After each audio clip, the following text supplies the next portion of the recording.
الأدب قبل العلم.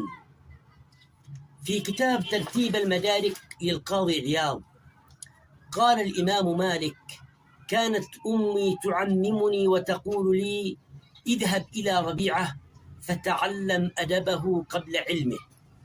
يا صاحبي، نحن إلى قليل من الأدب أحوج منا إلى كثير من العلم، فما نزع الأدب من شيء إلا غدا قبيحا مهما كانت فكرته جميلة.